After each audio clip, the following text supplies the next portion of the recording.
पहले के सिलेबस और अभी के सिलेबस में क्या अंतर है? धरती आसमान का। पहले के सिलेबस में जिस सब्जेक्ट में बच्चा ऑनर्स लेता था, जिसको हम लोग सम्मान प्रतिष्ठा कहते थे, वह उसी सब्जेक्ट का होकर रह जाता था। मौजूदा परिस्थिति में हमारी केंद्र सरकार ने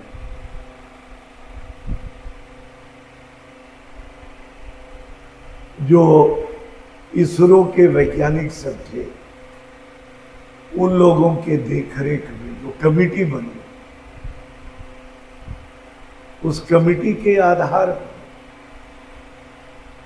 जो नया सिस्टम आया, आप अगर उस पर गौर करो तो यह आपको मौका दे रहा है एक पूर्ण इंसान बनने का। आप देखोगे कि बीएससी में जो साइंस के बच्चे थे वह केवल और केवल साइंस के प्रति समर्पित, जो आर्ट्स के बच्चे थे वो केवल आर्ट्स। लेकिन अब सरकार ने जो एनईपी लाया है उसमें एमडीसी का course, multi disciplinary course, multi disciplinary. That means कि साइंस के बच्चे को भी आर्ट्स के कुछ सब्जेक्ट पर ज्ञान जरूरी है, आर्ट्स के बच्चे को भी साइंस के कुछ सब्जेक्ट पर ज्ञान की आवश्यकता है। तो सब्जेक्ट जब मल्टीपल हो जाता है तो डेफिनेटली स्टूडेंट का जो व्यक्तित्व का विकास होता है ना, वो बड़ा ब्रॉड होता है। और आज के सिलेबस को अगर हम लोग देखें तो यह स्टूडेंट को बहुत अच्छा मौका दे रहा है। आप देखो एईसी का कोर्स है, एबिलिटी एनहांसमेंट कोर्स। आपके अंदर जो भी एबिलिटी है, जो भी चीज करने की एबिलिटी है, स्कूल एंड कॉलेजेस में वह व्यवस्था है कि आप अपनी उस एबिलिटी को एनहांस कर सके। स्किल एनहांसमेंट कोर्स सबसे बड़ा कम्युनिकेशन स्किल। आप किसी स्टूडेंट को आज की तारीख में बिठाकर उनसे बात करो तो आपको लगेगा कि शायद उसके पास शब्द भी नहीं है अपनी भावनाओं को पूर्ण रूप से व्यक्त करने के लिए। पर्याप्त शब्द का जो भंडार है, जिसको वोकैबुलरी कहते हैं आप लोग, उसकी कमी है। तो कम्युनिकेशन वो अपनी बातों को रख नहीं पाता। हम लोग जब बच्चे थे, सेंट जेवियर्स का मैं प्रोडक्ट हूँ, माता पिता का मेरा आशीर्वाद है कि मैं साहेबगंज सेंट जेवियर्स से पास आउट हुआ। वहां पर जो हम लोगों को कम्युनिकेशन स्किल बताया जाता है, हर थर्सडे को ये जो जनरल क्लासेस होते हैं, सब्जेक्ट नहीं होता। जिसको ड्राइंग की इच्छा हो वो ड्राइंग में जाए, जिसको स्पीच देने की इच्छा हो, वो डिबेट की बात हो, या फिर जिसको स्पोर्ट्स में अच्छा लगे वो दिन मतलब तरह तरह के स्पोर्ट्स में वो आप एब्जॉर्ब हो जाए। बड़ा अच्छा लगता था। आप पूछो हमसे आप किस में गए, तो हमको पता नहीं। हमको गार्डनिंग का बहुत शौक था, बचपन से ही फूल पत्ती का। आपको बचपन की कहानी आप बताई कि पेड़ लगा रहे थे चाबी का, तो मैं गार्डनिंग में था।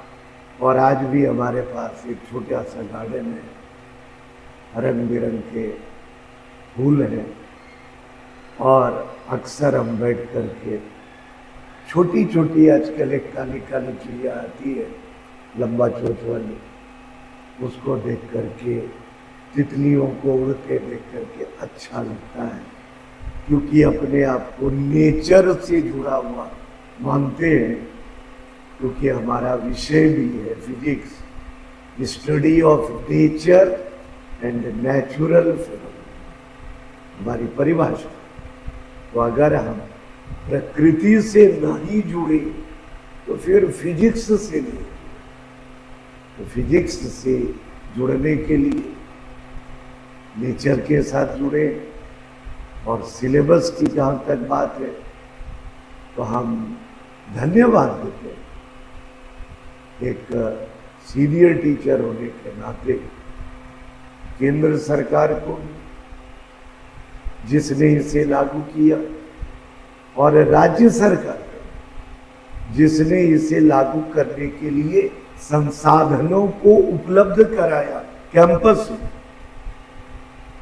कि बच्चे केवल ऑनर्स के जो सब्जेक्ट हुआ करते थे पहले, ऑनर्स और पास कोर्स बस, अब आपको ऑनर्स में, जिसको हम मेजर कह रहे हैं, पास कोर्स है जिसको आप माइनर कह रहे हैं। आप ही खुद सोचो कि सीनियर स्टूडेंट्स मेजर और माइनर में बस उनकी पढ़ाई डिग्री है।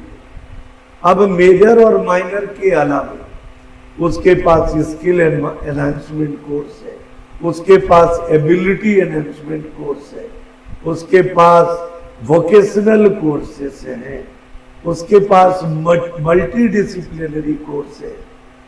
तो बेटे, इस चैनल के माध्यम से हम बच्चे को यह कहते हैं कि आप अगर साइकिल लेकर 4 सब्जेक्ट में अपने को बांध रहे हो, तो आज का समय, अगर आप समय को बर्बाद कर रहे हो, तो कल हो सकता है समय आपको कहीं का नहीं छोड़ेगा।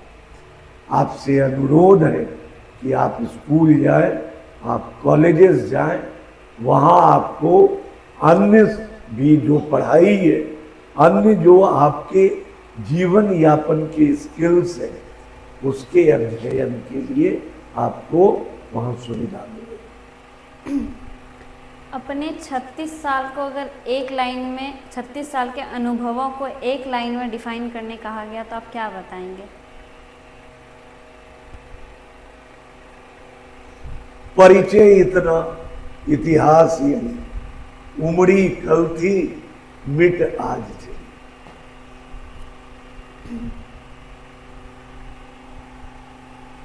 मंजिल इंडिया के पॉडकास्ट के थ्रू जो बच्चे आपको देखेंगे, आप उनको क्या संदेश देना चाहेंगे?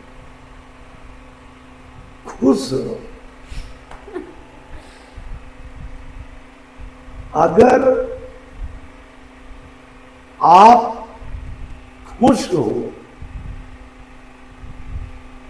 तो जरा फिजिक्स के न्यूटन्स थर्ड लॉ को देखो, थर्ड लॉ ऑफ मोशन।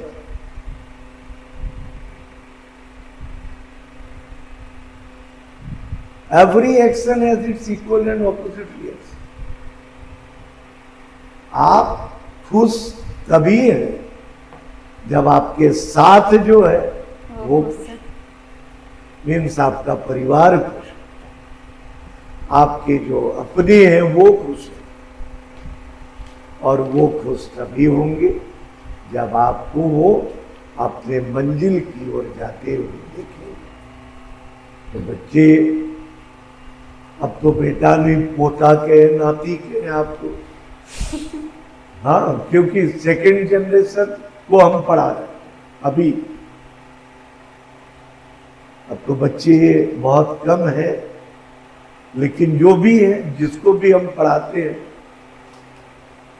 क्योंकि बच्चों के ही आवाज से बार बार सुनने में आता है, लोग कहते हैं क्यों अब वो पुराना हो गया, वो आउटडेटेड हो गए। कहीं कुछ और सुनते हैं कि नहीं अब वो नहीं पढ़ाते। भैया हमने पढ़ाया ही, हम तो सब दिन सीखा है, सब दिन सिखाया है। तो बच्चों खुश रहो, जितना खुश रहोगे उतनी ही ऊंचाई और मंजिल तक पहुंचोगे। खुश रहो। आपने जैक और सीबीएसई बोर्ड दोनों को पढ़ाया है, दोनों में क्या अंतर है?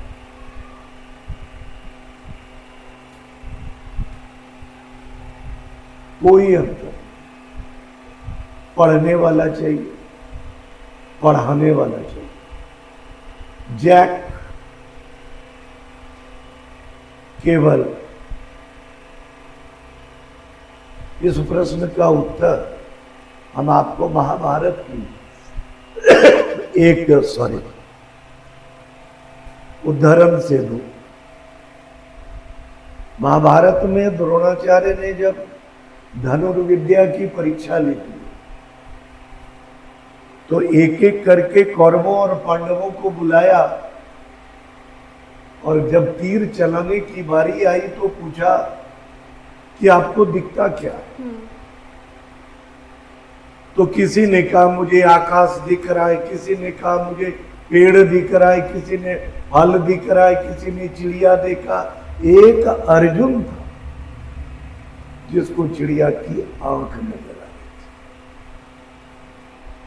तो जब आप जैक की बात करोगे ना, झारखंड एकेडमिक काउंसिल में आपको पेड़ चाहिए, सीबीएसई में आपको चिड़िया की आंख चाहिए। Very precise and very concise पढ़ाई चाहिए सीबीएसई। सीबीएसई मजाक नहीं। बच्चे अक्सर कहते हैं एनसीईआरटी पढ़। भैया मेरा अपना अनुभव कहता है कि एनसीईआरटी पढ़ने के काबिल तो बनो।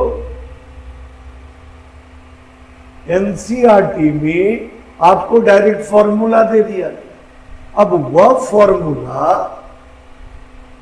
अगर आप याद करते हो आप जैक को क्लियर कर लोगे 90+ से, लेकिन वही एनसीईआरटी को उस फॉर्मूला से आप सीबीएसई में पास करोगे, क्योंकि सीबीएसई आपसे एक्सपेक्ट करता है कि वह फॉर्मूला कैसे डिराइव हुआ, उसके और भी एसेसरी फॉर्मूला क्या आए, और कई फॉर्मूला मिल करके और तब जा करके कोई प्रॉब्लम को आप सॉल्व किए। तो साधारण सा अंतर कहें कि अगर जैक को कजिया की नदी कहें तो सीबीएसई संगम, जिसमें हर प्रॉब्लम का अगर कंसेप्ट कंसंट्रेट एक जगह पर नहीं हुआ तो आप प्रॉब्लम को सॉल्व नहीं कर पाओगे। मेरा तो यही अनुभव है। वैसे हमसे और भी अनुभवी टीचर सब अभी पढ़ा रहे हैं, उनकी क्या राय है?